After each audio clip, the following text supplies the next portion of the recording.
Good morning and welcome to another edition of Account-Based Friday. We've got a special guest joining us today, special for a number of reasons. This is probably the first time in 300 plus episodes that we've had a CIO joining us to give us a perspective, Kevin Blanco, and we're going to give a proper introduction in a moment via Meg. But before we get there, just to kind of reorient everybody around, we've been doing, Meg and I, my co-host, Meg, who's a go-to-market advisor and former CMO, and I have been doing these episodes on go-to-market best practices for the better part of 3 years. In the upper corner, there's a QR code that you can scan, and with the ability to get right to those 300 plus best practice videos on AI, on sales, on marketing, what's working in today's environment. And today's episode will also be there as well. We'd encourage you to either like and subscribe if you get value from today's video, or if you have a specific question, ask Meg or I, and we can point you to the right section of the video to get there. So with that, let me turn it over to you, Meg, to introduce our guest today. Great, thanks. And thanks, folks, for joining us. And Kevin, so excited that you're here today. Kevin and I had the opportunity to work together for a number of years, actually, at Serious Decisions. And I've seen firsthand what a great partner he is to go-to-market executives and how we were able to, I think, really do some transformational work while we were there in terms of how we engaged with customers and how we work together across sales, marketing, product, and finance, and tech, for that matter. So I'm excited for you to share some of the things that you've learned over time as a CIO, as a business operations executive, about sort of what it takes to successfully deliver a significant change within an organization. And the spoiler alert I gave in the write-up is it's not just about tech. So Kevin, welcome, and thank you for joining us. Thanks, Megan. Thanks, John. Glad to be on the program today, and thank you to all of your listeners. Right, really excited to have the dialogue, and looking forward to interacting with you today. And we sure hope that people post some questions, because you've got a great opportunity here to ask an expert. So Kevin, I think one of the things that was interesting to me when we were thinking about what to cover for this episode was the number that I saw from a McKinsey report that said something like 90% of companies consider themselves to be going through some form of digital transformation. And I know those projects can be, sort of relatively small or transformational in terms of what their impact on the business should be. But and you've been involved in a number of projects in that area. I'd really be interested to get your take on, what are the things that really set apart projects that deliver what you want them to versus projects that sort of stall and don't deliver the business impact? It's a great question. And you're right, Megan, the digital transformation is not slowing down. It's actually accelerating. I was a part of a sizable digital transformation effort in my last role at GLG, and now at Avid, also part of another digital transformation initiative. And it's really exciting. And I'll say, some of the keys to those initiatives that succeed really is all about, getting the right champions within the business and the partnership, right? These digital transformation initiatives may sound like tech, but they're not really tech, right? They are, all about enabling the business, right, to be more focused and to be better effectively, right? So that's what really sets those successful initiatives aside from others, right? Is about getting the partnership, enabling and involving the business from the very first meeting, so to speak, right? Because with that partnership, you're now able to achieve great things together. Yeah.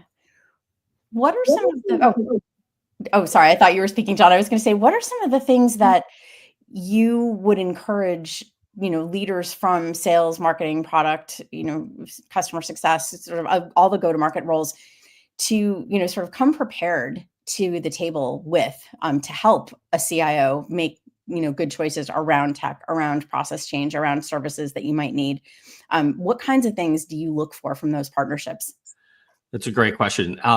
I think to start, right, as you're starting to think about a digital transformation initiative, it's really important to understand, like, what are the pain points today, right? And bring the data, right, that prove the pain points, right? For example, it takes us 3 weeks to get a quote approved for sales before it can actually be presented to a client or a customer, right? Those are really important data points to have. So that way you know what the baseline is and how you can actually go about having an impact, with the business, in partnership with the business, right? With these digital transformation initiatives. I also think that, I mentioned partnership earlier, but really making sure as a go-to-market leader that you're involving your team in these initiatives. Assign some champions. The technology teams are going to need to have people that have experience with their business process in order to be a part of that initiative, because it's always going to be built for the people by the people, right? And it's not, again, not just a technology project, but a change management project. So ensuring that you have knowledgeable subject matter experts that can actually be involved in the initiative is really important to ensuring that not only you get off to a fast start, but you actually can complete the project, right? And actually show the value of the project over time. You've got some incredible similarities there. And just hearing you talk about the change management process and baselining with data, a lot of parallels with marketers that we typically run into on the B2B side that are introducing new technology into the company, a lot of MarTech vendors that are out there, and the exact same thing that you just said of baselining the problem, understanding what the problem is first before you bring in the technology. A lot of parallels there. I guess, just taking that one step further and thinking about whether it's MarTech or any technology that you're bringing in, how are you seeing that relationship with those outside parties? Like, what are they doing well? What are they not doing so well, or what they could be doing better from your perspective? So is the question more around the vendor side, John, or is it? Yeah, more around the vendor side. Like, how do you see the vendors serving you or not serving you, your needs, or what could they be doing better as part of that process? Right. So I think really from a partnership perspective, vendors need to be partners, right? And not just vendors. And they can't just be focused on the transaction, but more about how do I enable my customer to grow and to be, better at what they do, right? And, under the lens of transformation, businesses change, right? And the people that you're working with, as from a historical perspective, right, may also change. Their business needs are going to change, and partners need to understand that, right? When you're working with a customer, just recognize that as they're going through transformation, like several transformations, and a digital transformation initiative is definitely one of those. Rebalancing is going to happen, right? There are going to be different priorities that the business is going to have. So your customer may want to rebalance what's in the portfolio towards other products. And it's important that as a partner, you look at that, you can anticipate that, right? And you want to be at the table to help your customer solve those problems. So that may mean sometimes rewriting a contract, right? And maybe doing an early renewal, so that way you can rebalance shelfware towards new products that are actually help your customer, grow in the long term. At the end of the day, it's not about the individual transaction, but it's about enabling your customer to continue to grow and thrive. So that way it will actually create more opportunity for you, the partner, down the road. Yeah, especially for companies in recurring revenue businesses, right? Being flexible and listening to that customer who's saying, "Hey, I'd like to keep working with you, but my needs have changed." It's amazing that you'd have companies that choose not to do that, but I think sometimes people are looking at dollar signs and not lifetime value, near-term dollar signs, I should say. With that in mind, I think CIOs are probably on the receiving end of more messages than even heads of sales and marketing are when it comes to vendors trying to get your attention, trying to engage you. What would you say has changed about your approach to the buyer's journey in the last few years, and what would you say folks trying to engage with you are doing well, and what are some things you wish they'd stop doing? Well, I think I get outreach from different partners every single day, right? And most of the, and I'll say I do try and get back to every single one of them, whether I'm interested or not interested. But I do think that the partners that do this the best, right, are actually bringing real tangible insight to me and saying, hey, I just spoke to 2 or 3 of your customers or 2 or 3 of your competitors, right? And they're really thinking about this. And we would like you, right, to consider, is this a priority for you as well? And can we help you with it, right? So being able to bring that insight and those signals, right, into the conversation is very important. So that way we can actually say, hey, all right, this is really a thing, and we need to consider, adapting in order to solve this problem as well. Yeah. You actually brought me in mind of a different question, which is, for your counterparts in go-to-market roles, sales, marketing, product, customer success, things like that. What would you say is a misconception about the role of the CIO that you'd like to clear up? People may not necessarily understand all of the things that a CIO needs to be thinking about day to day. What's the word to the wise for that crew? Well, I think that, the CIOs historically have always been viewed as the tech person, right? And that's not necessarily the case. And I think today's CIO is more business and operations focused and enablement focused, right, than they ever have been. And they need to be, right? Because at the end of the day, we have to enable the front lines to be the best versions of themselves. So that way we can provide that exceptional experience, outward to customers, right? So being able to talk about problems, right, I think is really important. And from a go-to-market perspective, let's solve those problems together, right? It's not all about technology, but it's also about business process and change management.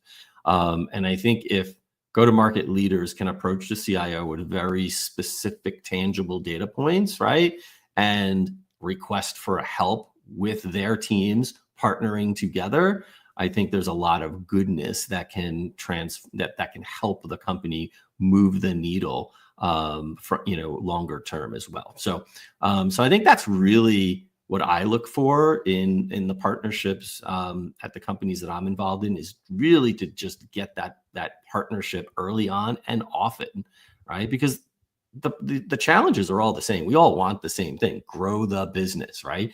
And so if we can do that together through the partnerships, through digital transformation initiatives, and also smaller initiatives as well, right? They don't all have to be big, right? They could be as simple as just finding a better way of doing lead routing, right? And you'd be surprised, right, how much upside there is for just solving some of these smaller tactical issues together. Yeah, you bring up some really interesting points there. And again, I go back to the parallels of a lot of times marketers are in a very similar situation of needing to speak in terms of the business and the business value, as opposed to marketing, or, and it sounds like in your case, like the technical, like elevate the conversation to the business problem to be more relevant. And it sounds like we've got very similar challenges, a CIO that a CMO might have, based on how you described it. I'm curious, when you say partnership, and I think before we went live here, you began describing an initiative that you were working through. What is that actual conversation with? Like, is it primarily with a sales leader, a general manager, or a CFO? Where are you spending the most amount of time? And then in what format is that conversation? Is it a standing meeting, or is it ad hoc? Like, how do you operationalize that partnership portion? It really is all of the above, right? And I know that's a hard question to answer, but it is all of the above. I spend a lot of time on the front lines, shadowing sales teams and customer service teams, understanding what they're doing, where their pain points are, how we can introduce technology to help automate and optimize that workflow, remove manual spreadsheets and manual workflow from the mix. I think that's super important. But it's also not about all the time. It's not all about the technology and the tool set, but it's about, how can we do things a little bit differently, leverage the tools that we already own and use every day to help optimize the workflow even further, and eliminate that manual workflow. I think that's what's really key. So I spent a lot of time at the front lines. And then in order to get, continue to get the partnership, I spent a lot of time with peers, right? Both at the functional level, but also at the executive level. And then finally spend a lot of time with external peers as well. I'm a part of a number of different CIO groups, right, where we talk about some of these shared challenges and how others are solving for them. And I bring that back into the day-to-day as well, right? Because I think it's really helpful to have that perspective. Yeah, that's, I think, something that stood out about you to me when we worked together was that always kind of that willingness to listen, but also to ask really good questions. I think, you're saying basically know your customer internally and externally. And that's, I think, good advice at any point. What are some things that, you've seen change over time in terms of the role of the CIO, and how, you're thinking about the contribution that your role makes to the business?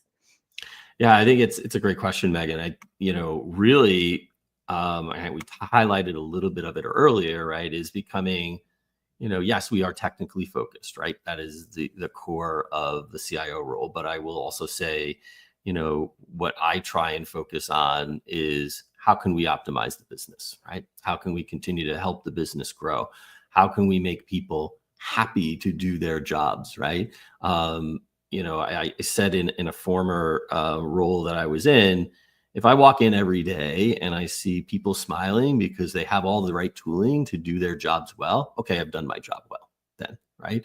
And that's really how I gauge success. I want to spend a lot of time with our customers, right, to understand what their needs are and how we can adapt accordingly to meet their needs. And I do spend, in addition to spending time on the front lines of our teams, I also spend time externally with customers as well, because I want to make sure I'm a step ahead of what they're thinking, so that way we can help solve for those business problems as well. So, I think a lot of the focus of a CIO is now focused on how do we optimize our business, how do we optimize our clients and our customers, right? And then how can we continue to grow together? I don't know if it means much, but I love your philosophy of being on the front lines and going shoulder to shoulder with the sales team, with customers. It's, in my experience, not just CIOs, but any executive, sometimes you get a little bit walled off from reality and you get very disconnected. And the role that you and CMOs play is so critical in the productivity and the efficiency of that selling arm. The fact that you're out there is that is amazing. So hats off to you on that portion. And speaking of efficiency, we can't have a conversation these days without bringing up the dreaded two-vowel AI word. AI is claiming to be a lot more efficient for sales, marketers, with some security risks. Do you have a personal philosophy on how you view AI right now, as far as either in your efficiency or how you're viewing things, either short or long term? Yeah, and I think it's a great question, John, and you're right. There's not a day that goes by that we don't think about AI, right? So my goal, right, personally and professionally, is to try to be pragmatic about where we introduce AI, so that way we can not only optimize our business, right, but also help drive, for a better experience from a customer perspective as well, right? So initially, right, I'm focused on how we can optimize the workflow. How can we remove manual workflow? How can we remove spreadsheets? How can we, have people get access to the right answers to their questions quickly through agent-based technology and other types of AI as well that's out there? It's often as easy as giving access to a meeting summary, for example, right? All of the major web conferencing and meeting conferencing platforms now have AI agents that actually give meeting summaries. And that's critical, right? Because now people are spending more time engaged in the discussion, thinking about how they can apply what they're learning in the discussion versus taking notes, right? So I think that's super important as an example. Where I want to take this ultimately with AI is to get more predictive about our business. How can we infuse AI into our data platforms, right? So that way we can analyze data from different angles and different sources to drive, signals that will allow us to move faster in growing our business, right? So that's part of what we're thinking about as well. And I'm thinking about it, pretty much every day, because it's core to what we do, right? We need to be able to drive better outcomes. And I think AI will have a very, very large part of that puzzle, but we are moving pragmatically towards it. Yeah, well, it makes sense, right? You said not all projects have to be huge, right? Some of them can just be, small wins, like you said, getting a meeting summary and being able to, spend more time on the follow-up and not on just capturing stuff to put in CRM is a pretty significant win for not a lot of investment. And kind of, thinking about some of those, smaller wins, where would you advise go-to-market leaders to look for those? You mentioned process improvement or things that are sort of pain points. Are there areas that over your career you've seen, that tend to deliver value faster that you'd encourage people to take a look at now? Yeah, I mean, I think really it's about when you think about go-to-market, it's how do you simplify, right? Oftentimes the go-to-market process gets very complex, right? And especially what you sell gets very complex very quickly. And that's through, whether it's adding on different product SKUs or what have you, and really taking a step back and thinking about how can I simplify this? How can I make it easier, right? If it's easier for the sales teams to actually sell something, right, then they're going to get deals over the finish line faster, right? So I think we have to really think about simplification and all of that. And I've seen some quick wins there. There's oftentimes, products that are out there in our portfolio that we don't even sell or don't sell that often. Okay, great, get rid of them, right? If you don't need them, right, let's not cloud the environment with them. So I encourage people to look at those quick wins through simplification, right? Often ask the question, I know we've been doing this for a while, but why, right? And how can we, do things a little bit differently so that way we can move faster at the end of the day. So that's my take on that piece of it. Yeah, and a question for you too on, once you do get a project put in place, right? You've got the tech, you've launched it. What happens the day after? What are some of the things that you think need to happen after you deploy something new, a new process, a new tool that make the project successful versus not? Yeah, so you can't just throw it over the wall and hopefully make it stick, right? In fact, having champions as part of any initiative, whether it's a digital transformation initiative or if it's another process initiative, is very, very key to success. And following up, right, with routine office hours, right? Having office hours every day to answer questions, have people join, right? Making sure that you're connecting the dots. In addition to some of the digital transformation initiatives that I've led, right? We've had office hours, but then I'll go out and do one-on-ones with sales reps to understand, hey, what's working, what's not working? What are you too scared to talk about in the support office hours that I can help you with, right? And once you get over the initial, barriers of, hey, this is, a difference of workflow for me, you start to get some really good insights as well. So, and oftentimes, and what I've heard is it's not all negative. It's actually very positive, and they get it, right? Maybe you have to make a couple of minor changes, right? And that's healthy. But, people do get the reasoning why we're moving in that direction. And I think that's really important for everyone to evangelize within their own teams from a go-to-market perspective, but also from a technology perspective as well. I'd imagine, and just my last question here, because I know you're tight on time today, and grateful that you were able to invest the time today too. Thank you. Happy to. Thank you.